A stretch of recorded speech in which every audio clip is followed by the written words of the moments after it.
Hey everyone, and welcome back to our channel. Today, we are rediving deep into one of the most pivotal and tragic events in human history, World War I. It's often called the Great War or the war to end all wars. But why did it happen? Who was involved, and what was the true cost? Stick around as we unpack the complex story of World War I. So, when did this all kick off? The war officially began on July 28, 1914, and it didn't end until November 11, 1918. That's over 4 years of brutal, globe-spanning conflict. But wars don't just start overnight. We need to look at the political climate in Europe at the time. Think of it like a massive powder keg waiting for a spark. This powder keg was filled with 4 main ingredients, which historians often remember with the acronym MAIN: militarism, alliances, imperialism, and nationalism. Let's break those down. First, militarism. Across Europe, major powers were in a massive arms race. Countries like Britain and Germany were building up their navies and armies at an incredible rate. New technologies like machine guns and heavy artillery were being developed, and military leaders were gaining more and more influence in government. There was a widespread belief that a strong military was the key to national greatness, and that war was an acceptable tool of foreign policy. Next up, alliances. Europe was tangled in a web of complex military alliances. On one side, you had the Triple Entente, which included France, Britain, and Russia. On the other, the Triple Alliance, composed of Germany, Austria-Hungary, and Italy. These alliances were meant to keep the peace by creating a balance of power, but they had the opposite effect. They were like a series of tripwires. If one country went to war, its allies were obligated to join in, turning a small regional conflict into a continent-wide catastrophe. Then there's imperialism. The major European powers were competing for colonies and resources all over the world, especially in Africa and Asia. This competition created a lot of tension and rivalry. Germany, a relatively new nation, felt it deserved its place in the sun and wanted to build an empire to rival Britain's. This colonial scramble fueled mistrust and antagonism between the nations. Finally, nationalism. This was an incredibly powerful force at the time. People felt immense pride in their countries and were willing to fight and die for them. But nationalism had a dark side. In regions like the Balkans, different ethnic groups like the Serbs, Croats, and Bosnians wanted to break free from the empires that ruled them, like Austria-Hungary and the Ottoman Empire, earning the Balkans the nickname the powder keg of Europe. So we have all these long-term causes building up pressure. What was the spark that finally ignited the explosion? It all comes down to a single event on June 28, 1914. In the city of Sarajevo, which was then part of the Austro-Hungarian Empire, on that day Archduke Franz Ferdinand, the heir to the Austro-Hungarian throne, and his wife Sophie were assassinated. The assassin was a young Serbian nationalist named Gavrilo Princip. Austria-Hungary was furious. They saw this as a direct attack by Serbia and issued a harsh ultimatum with a long list of demands. Serbia agreed to most of them, but not all. For Austria-Hungary, this wasn't enough. Backed by its powerful ally Germany, Austria-Hungary declared war on Serbia on July 28, 1914, and this is where the alliance system kicked in like a row of falling dominoes.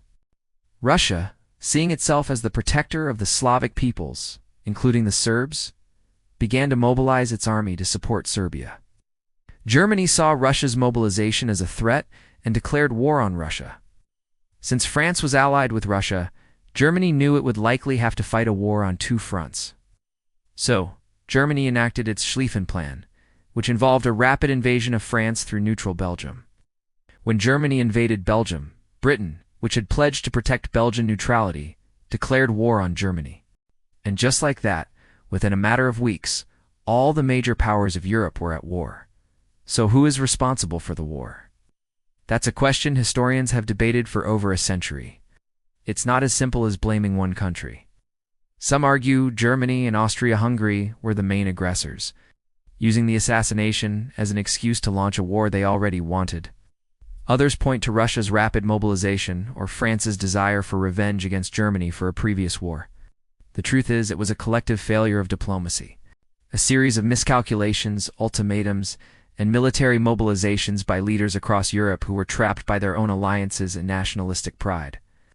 No single person or country is solely to blame. It was a catastrophic cascade of bad decisions. Now let's talk about who was actually fighting. The two main sides were the Central Powers and the Allied Powers. The main Central Powers were Germany, Austria-Hungary, the Ottoman Empire, and Bulgaria. The main Allied Powers, or the Entente, were France, the British Empire, Russia, Italy, Japan, and later on, the United States, which joined the war in 1917. It's important to remember that these were vast empires.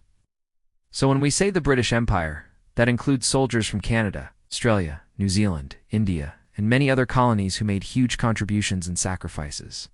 Where were the battles fought? All over the globe, but the most infamous front was the Western Front. This was a brutal line of trenches that stretched for over 400 miles, from the coast of Belgium all the way to Switzerland. Here, millions of soldiers lived and died in horrific conditions, fighting over inches of mud-soaked, shell-scarred land. Life in the trenches was a nightmare of mud, rats, disease, and the constant fear of artillery bombardment or going over the top into a hail of machine gun fire. But the war wasn't just fought on the Western Front. The Eastern Front, which saw fighting between Germany, Austria-Hungary, and Russia, was much larger and more mobile, but no less deadly. There was also fighting in the Italian Alps, in the Balkans, in the Middle East, where figures like Lawrence of Arabia became famous, and even in Africa and Asia as the colonial powers fought over territories. The war was also fought at sea, with huge naval battles and Germany's U-boat submarine campaign trying to starve Britain into submission. The scale of the devastation is almost impossible to comprehend. So how many people died in World War I? Numbers are staggering and are still debated by historians, but estimates suggest that around 20 million people were killed. This includes both military personnel and civilians. Military deaths are estimated at around 9 to 10 million soldiers. Think about that for a second. That's an entire generation of young men wiped out. Let's look at the casualties per country to get a sense of the scale. The Russian Empire suffered the most military deaths, with estimates ranging from 1.8 to 2.2 million. Germany lost around 2 million soldiers, France lost about 1.4 million, and the Austro-Hungarian Empire lost 1.2 million. The British Empire, including its dominions, lost nearly 1 million soldiers. And that's just the military deaths. Civilian deaths were also incredibly high, estimated at around 10 million. People died from starvation, disease, massacres, and the Spanish flu pandemic of 1918, which was made far worse by the war's conditions. Entire communities were destroyed, and millions were left homeless as refugees. The war introduced new levels of industrial-scale killing with weapons like poison gas, tanks, and aerial bombing, which brought the horror of war directly to civilian populations. So how did this horrific conflict finally come to an end? By 1918, all sides were exhausted. The Central Powers were crumbling from within. The Austro-Hungarian and Ottoman empires were breaking apart due to internal nationalist movements. Germany was suffering from severe food shortages because of the British naval blockade, and morale on the home front was collapsing. A major turning point was the entry of the United States into the war in April 1917. While it took time for American troops to arrive in large numbers, their fresh soldiers and vast industrial resources tipped the balance decisively in favor of the Allies. In the spring of 1918, Germany launched a massive final offensive on the Western Front, hoping to win the war before the full might of the U.S. could be felt. The offensive initially made huge gains, but it ultimately failed. The Allied counterattack, known as the 100 Days Offensive, pushed the German army back relentlessly. Faced with military defeat and revolution at home, the German leaders knew the war was lost. The German Kaiser, Wilhelm II, abdicated and fled the country. The new German government requested an armistice, which is a ceasefire. On the 11th hour of the 11th day of the 11th month, 1918, the guns on the Western Front finally fell silent. The war was officially ended by a series of treaties, the most famous of which was the Treaty of Versailles, signed in 1919. This treaty formally blamed Germany for the war and imposed heavy reparations, territorial losses, and military restrictions. While it was intended to create a lasting peace, many historians argue that its harsh terms created resentment in Germany that helped pave the way for the rise of Adolf Hitler and the outbreak of World War II just 2 decades later. World War I redrew the map of Europe, toppled empires, and fundamentally changed the world. It was a tragedy of immense proportions, a stark reminder of the destructive power of nationalism, militarism, and failed diplomacy. Understanding it helps us understand the world we live in today.